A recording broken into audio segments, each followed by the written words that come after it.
G'day folks, Richard here again from WYOY Webcast. This is the last of the videos of this little mini-series that I got going on. Again, I'm going to apologize for running off at the mouth on the last video, but I guess I got a little emotional on that one, which I guess is okay. It shows my sincerity, but anyways, I still apologize for it, okay? It just went way too long. Anyway, this video, we're going to talk about the three things that we're always told in business. You know, if you're into sales, or you know, you're one company dealing with another company, or what have you, or with customers, three things you never talk about: religion, politics, and sex. Okay? Well, I am going to talk about those three things here today, but not from the perspective you might think. Remember, this series is about our interconnectivity, how we are all connected to one another, and so on and so forth.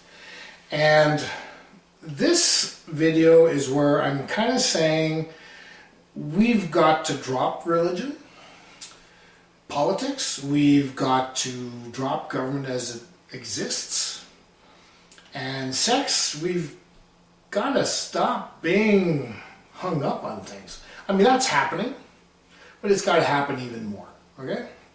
Now, I'll start with the one I'm uneasiest with, and that's the sex part.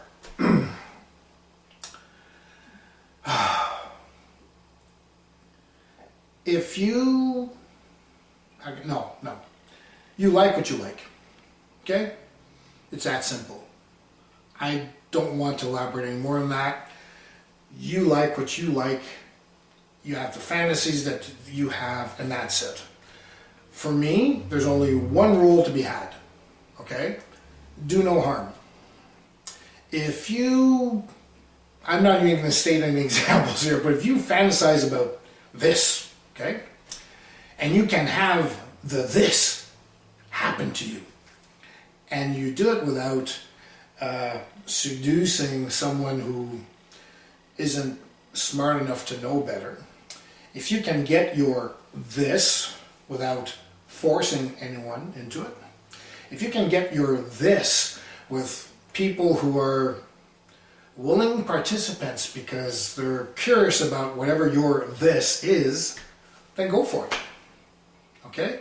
And never mind what anybody might say, judge, or whatever, as long as you do no harm. And when I say by do no harm, you don't force anyone. You don't, you know, it's like, I will use an example here, where sometimes like a 30-year-old man or woman might get it on like with a 13-year-old, okay?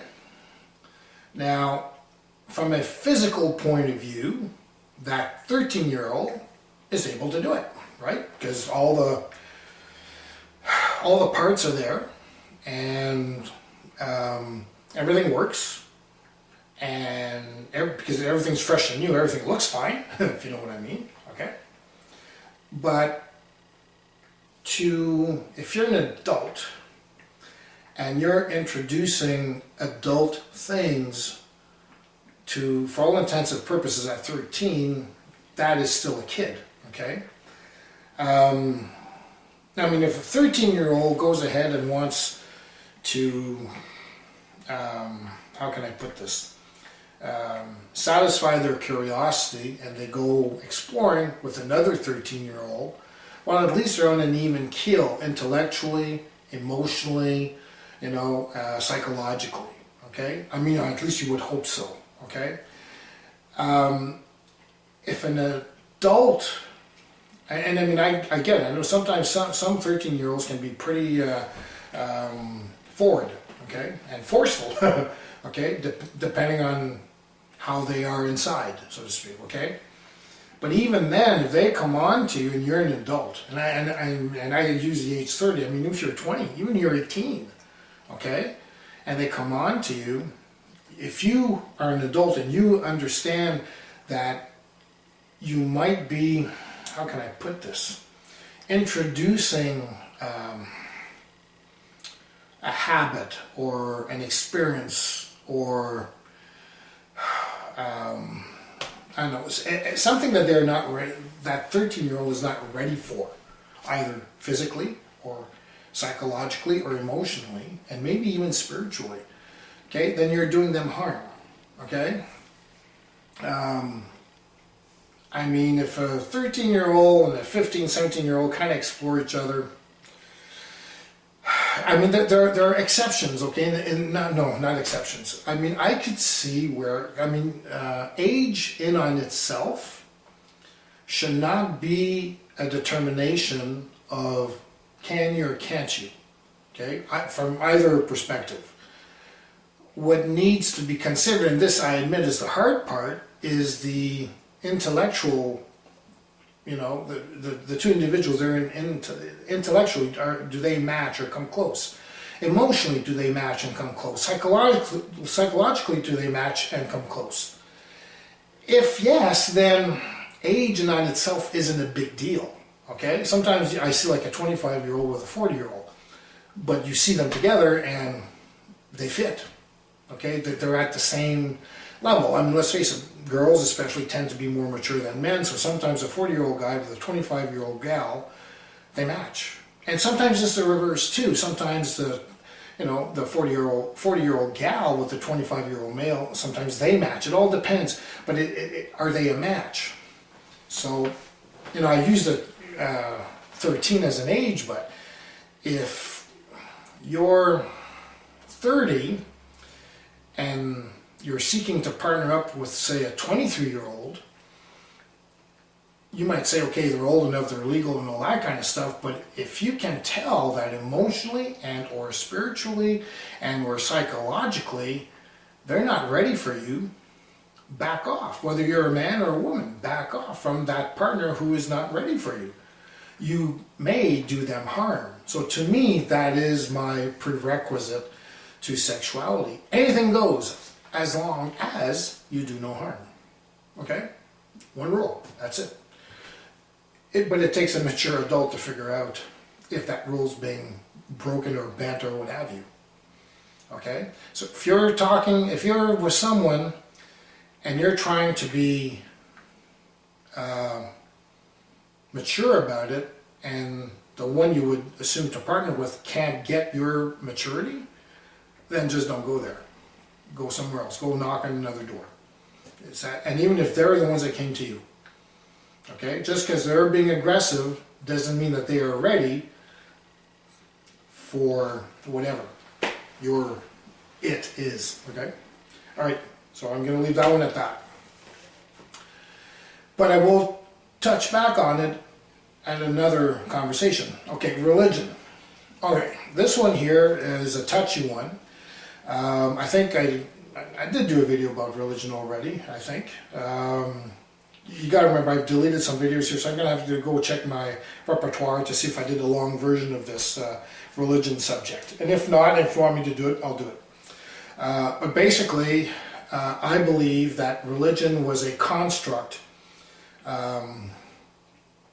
from the Anunnaki or from the A-type humans that created us or whatever, from the simple fact that back in 10,000 years ago in the Sumerian age, religion and all that, it existed, okay? Law, order, contracts, they were more advanced. We didn't walk out of the cave and then come up with religion, okay? Religion already existed. I mean, and I think I made note of this before, religion, the books of religion, they are an exercise in influence, okay? So, and I think it's high time we let go of that influence. Now again, I think I made reference to this before, I am not sure if the initial reason for creating religion way back when was a construct to, I mean, for sure religion is a construct of control. There's no doubt in my mind about that, and I mean, if you've got any kind of 2 cents, you're going to agree with that statement. It's a measure of control, and it's always somebody saying, "Hey, you can't do this." Okay, you can't eat meat on Friday, and so on and so forth. Whatever. Okay, somebody's telling you how you should behave. Okay, it was a construct of control, of influence. Now, the reason for its construct, I ponder about. Was it simply to, again, I think I've referenced this in the past, as to put a set of rules as when when I was raising my children, I had a set of rules for my children. You can't go be outside past 8 o'clock and this and that. And this was for their safety. Until they were old enough, mature enough to make clear, informed decisions on their own, I protected them, and part of that protection was, hey, you got some rules you got to follow and obey here. So is it possible that the initial reason for the construct of religion was that? It's possible. It's quite possible, okay? Or was it a construct to influence people, to getting them used to obeying and not fighting back, and just obey so that the elite stay on top and the rest of us stay somewhere on the bottom where, we serve them? Was it initially designed for that? I don't know. Has it become that? Yeah, I think it has. Okay, let's face it. I mean, you look at, I'm not going to give any examples here because I'll just get people pissed off at me.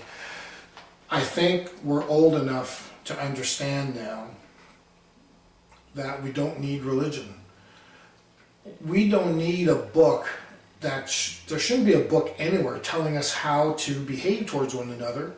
If you go back to my first conversation about sexuality, follow the one rule, do no harm. Okay?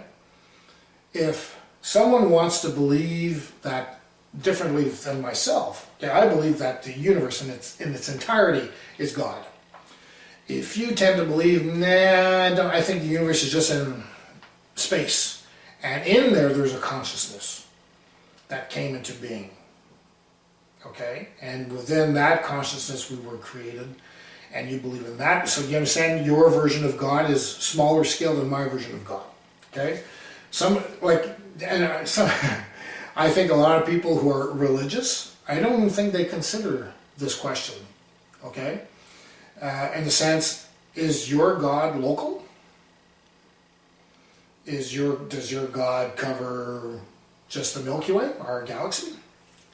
Earth, our solar system? What is the territory of the God you believe in? My God is the territory. Okay, am I right? I think I am. Does it matter? No, it doesn't. What matters is how I live. I believe in the one rule, do no harm. Do the best you can, do what you can, go about your business, live your life, do no harm. Sometimes you will do harm whether you mean to or not. Sometimes, because we intermix, we do different things, we crisscross, we're driving up and down to work and home and whatever. So sometimes accidents happen, whether we're talking a physical accident out on the road or a clash of personalities, okay? It happens. Sometimes, because we're different, we're essentially the same, but there's still enough differences to make things interesting, if you will. We will hurt each other sometimes, even if we don't mean to. We'll then be ready to make reparations. Reparations might simply be an apology, okay? Sometimes that's all that's needed. Sometimes reparations simply means sit back and listen to the person. They just need to vent. They just need to know that they're being heard. Don't have to agree with them necessarily, but at least you're hearing them. I think that's why YouTube became so popular. People get to speak and be heard. Okay? Even if only one person watches this video, hey, somebody heard what I had to say. Makes me feel good, right? And a lot of people out there, that's why they're there. That's why they do a lot of their... some do it for money. And I admit, I wouldn't mind if this channel of mine would grow and make, enough so I could quit my day job. I'd love it. But really, it's because I have something to say and I want to be heard. That's why I'm here. Number one reason. Okay, now politics. This one's going to be a tough one too, because I think,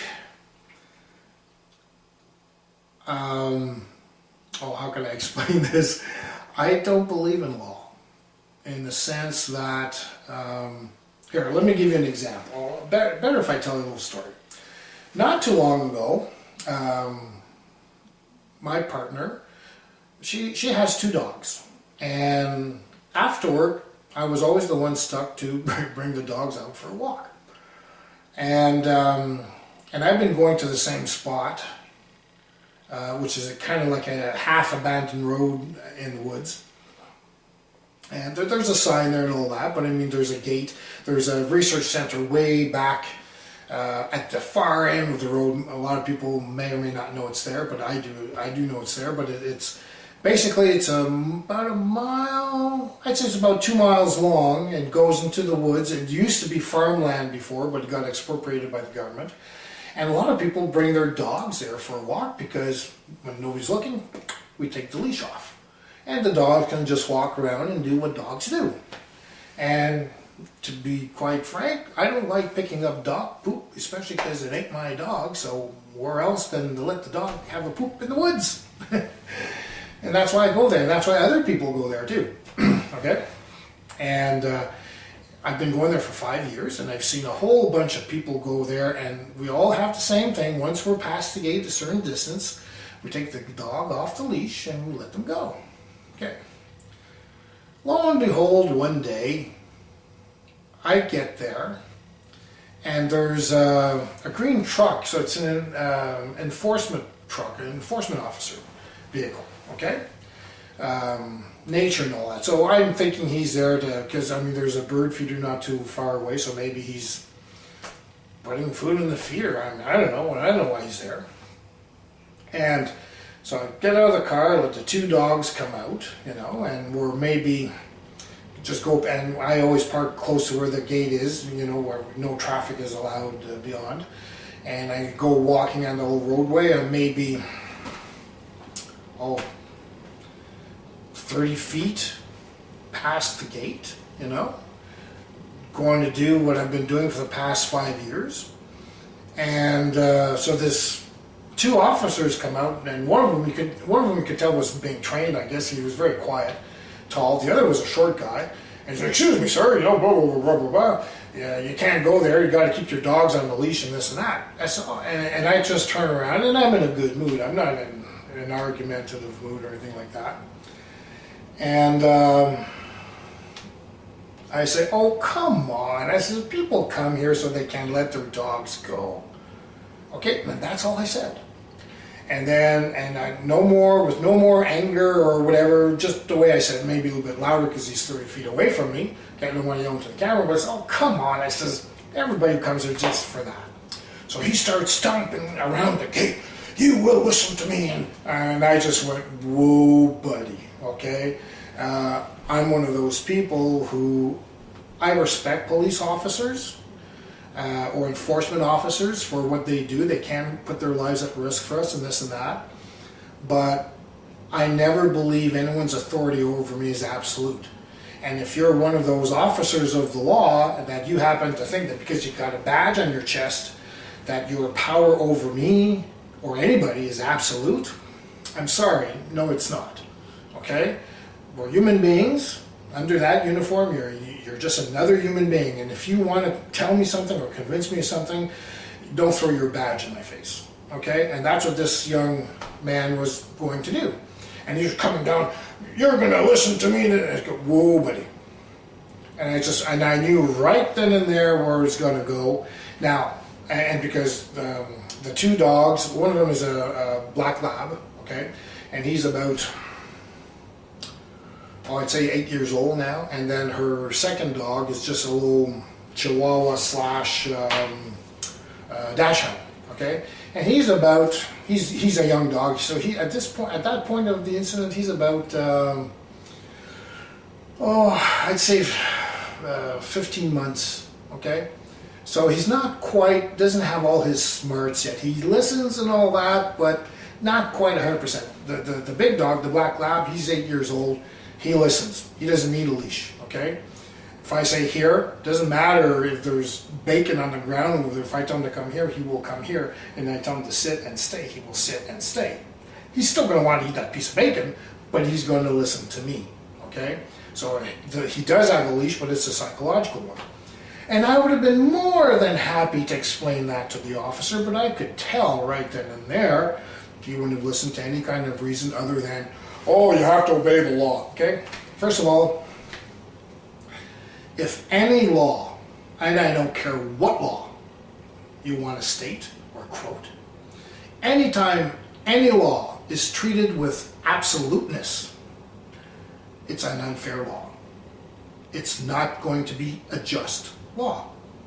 Laws are meant to be guides. If you, and I know there's a lot of lawyers out there and judges and whatever, you're going to say, no, if there's a rule, there's a law, it has to be held 100%. Then they will sooner or later be unjust. And that's just the truth of it. And ask any lawyer and judge of experience, if they're honest, they'll back me up on this. Okay? Anytime, and theoretically, that's why a judge exists. Okay? To see, does a particular law apply 100% to a given situation? And they pass judgment on it. That's why they're judges.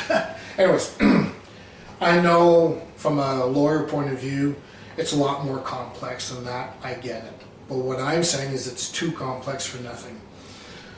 Government, laws, politics, it's too much about telling people what they can and cannot do, and all too often reason goes out of the equation, okay? Reasonability goes out, policymakers and all that, okay? You have people who write policies, and the people who enforce them, and they're not necessarily, well, sometimes police officers, but just the manager wherever you're working. Oh, you ever, well, but boss, how come we can't? Oh, because it's policy. That's a brain dead, no leadership skills person that talks that way. When someone says to me, oh, it's policy, it's because they have no imagination, they have no power of ad lib, they have no courage, no guts, and they have no power of reasoning beyond, they are what I call paper managers. Oh, it's policy, it says so right here, we can't do that. Okay? But unfortunately, not just Canadian government, most governments of the world are filled with people who have no true leadership skills, and they write policy, right? Police, policy, okay? Oh, it's policy, you can't do that. And that's it. Well, the real world does not live in absolutes, other than nothing runs absolutely one way or another, ever. Okay? Anyways, I'm kind of going out and I'm going to come back to this situation.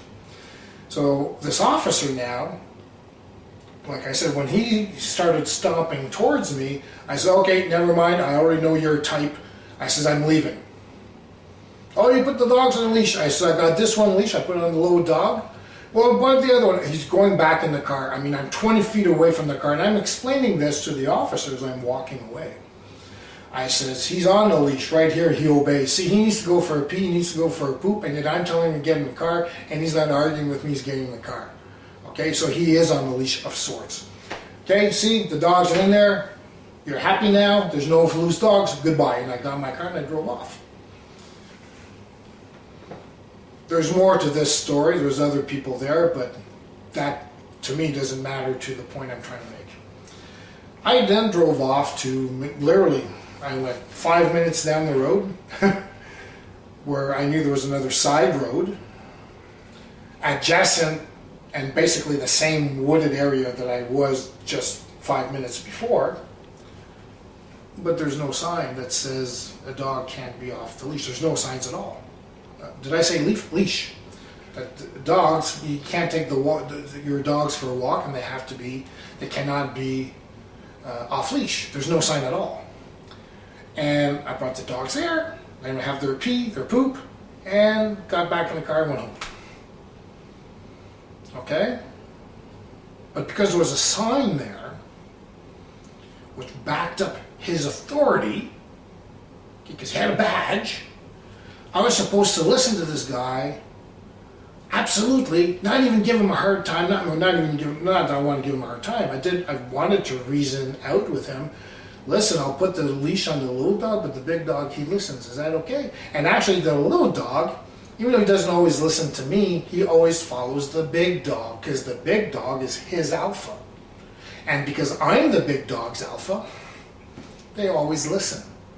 And neither one of them would ever bite anyone. They're the friendliest dogs, like they're just the suck-up kind of dogs, right?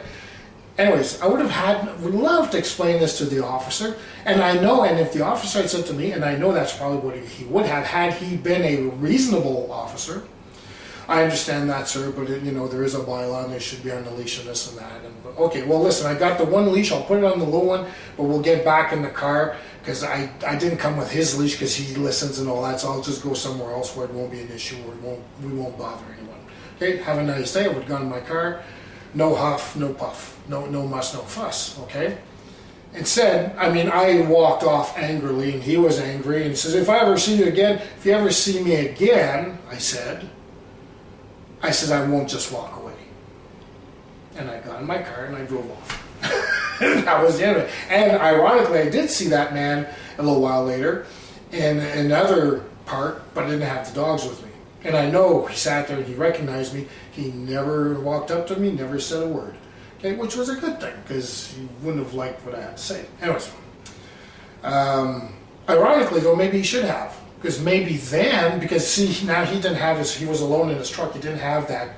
I think it was a rookie he was training. He was just trying to be, I'm training you, and had we been alone, I think maybe we would have had an intelligent conversation, which that day he wasn't willing to have, and I was not in the mood to be patient with him, because he wasn't, he was in that mood to be listened to no matter what. And I don't listen to anyone no matter what. Okay, I believe we have a right to question authority anywhere, anytime. Okay, I'm one of those people. If there's a fire, okay, and I come to roadway and the road's blocked, there's fire people there, there's police there, they say, no, you can't go in because there's a danger, this and that. I will respect their authority. I give them their authority because they're in charge of the situation and they're doing something. There's a real purpose to it, okay? They're trying to save lives and they don't want you to get in danger. So yeah, okay, I'll leave you the authority. But the authority you have over me comes from me. And it is always my choice to give it to you or not. And unfortunately, there are too many people out there, judges, lawyers, police officers, any kind of enforcement officer, managers, who think that the authority they have over you is absolute. It's not. I'm going to come at it from another point of view here. When I was born, and from that moment on, I was a child of Earth.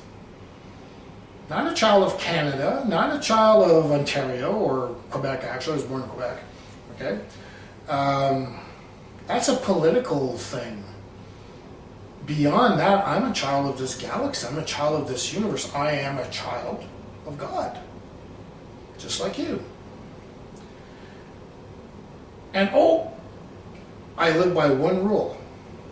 Do no harm. Okay? If I'm driving, like sometimes I get to work early. It's 5 o'clock in the morning and I come to a red light. I understand a red light is to control, lights are to control traffic, so we don't hit each other. Okay, we don't hurt each other, we don't put each other in danger. If it's 5 o'clock or 4 o'clock in the morning, and I come up to the red light, and I can see in all directions there's no traffic. And when I say no traffic, I mean there's no cars, there's no bicycles, there's no pedestrians, there's no nothing, no nobody.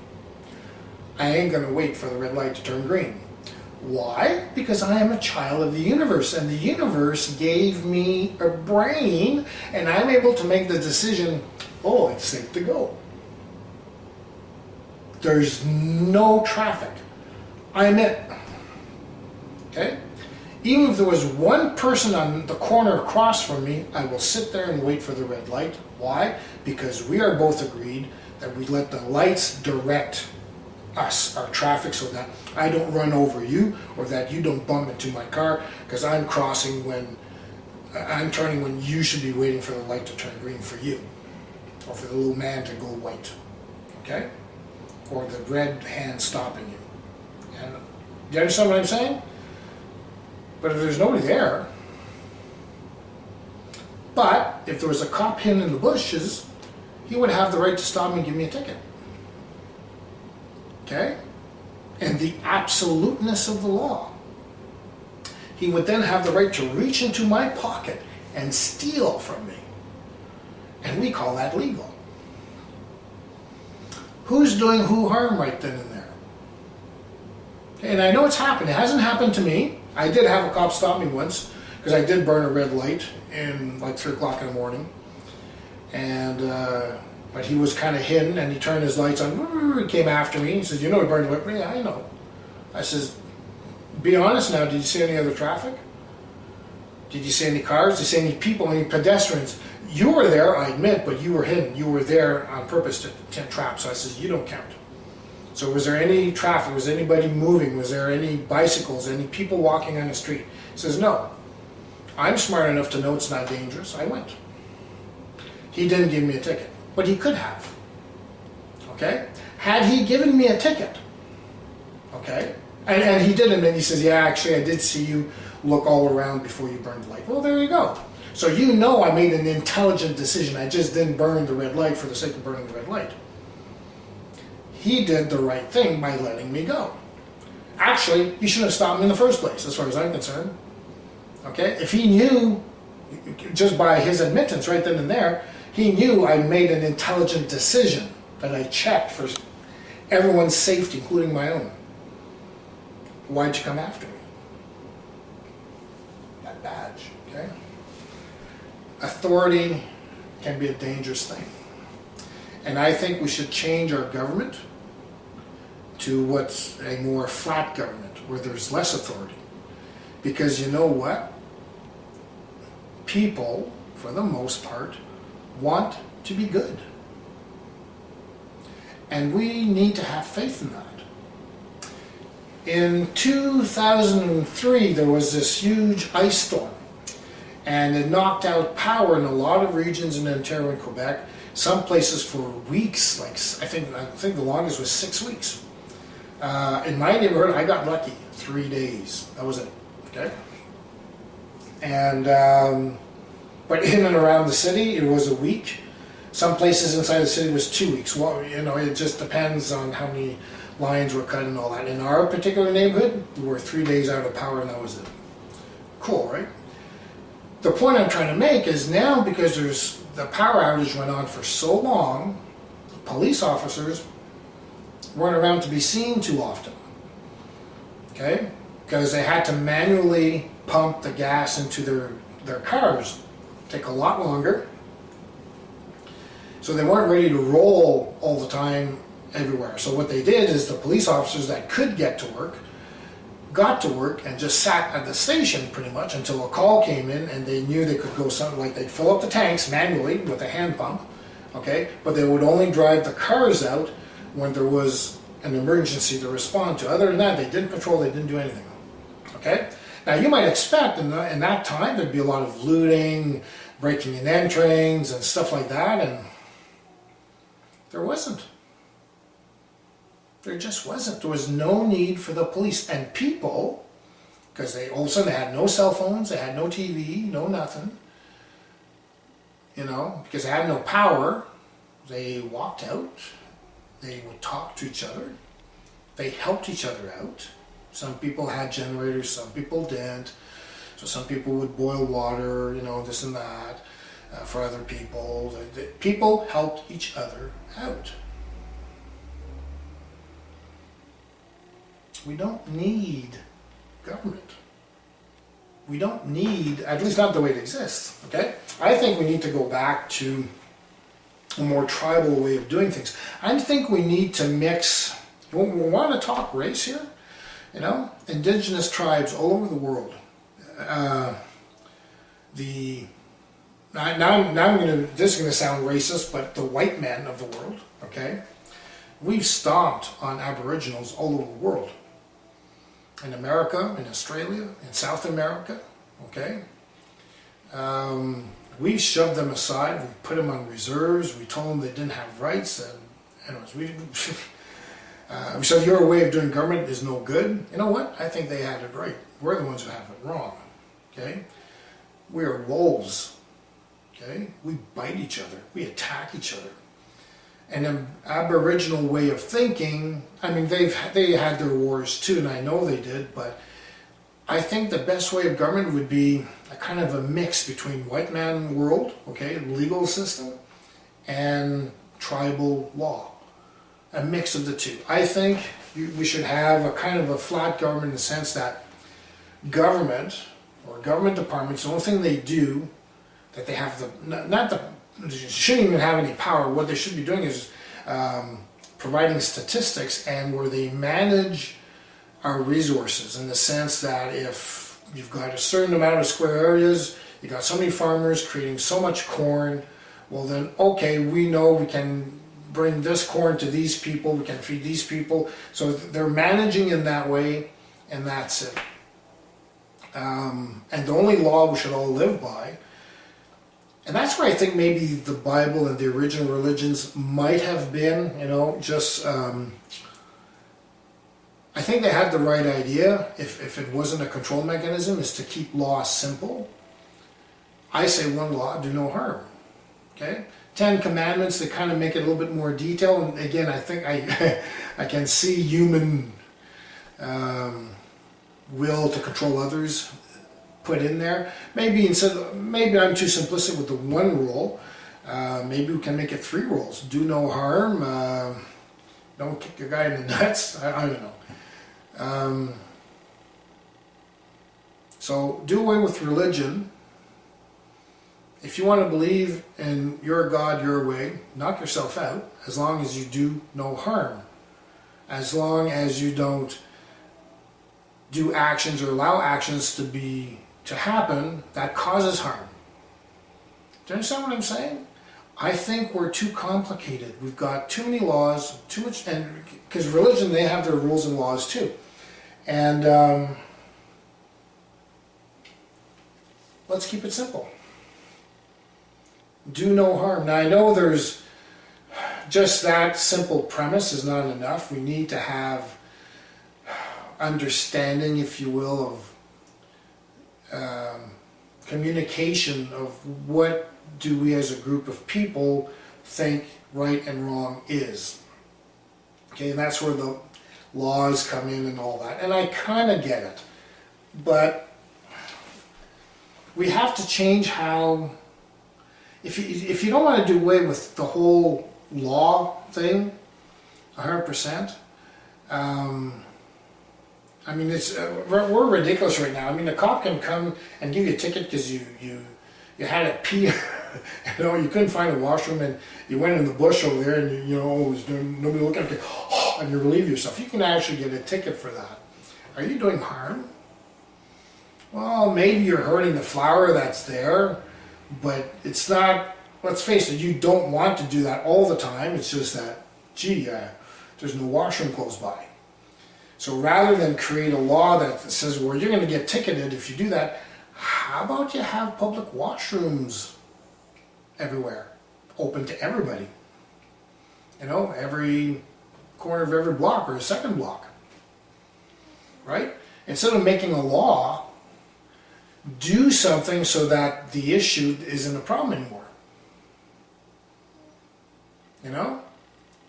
Instead of putting a law to resolve an issue, put something in place other than the law that will resolve the issue.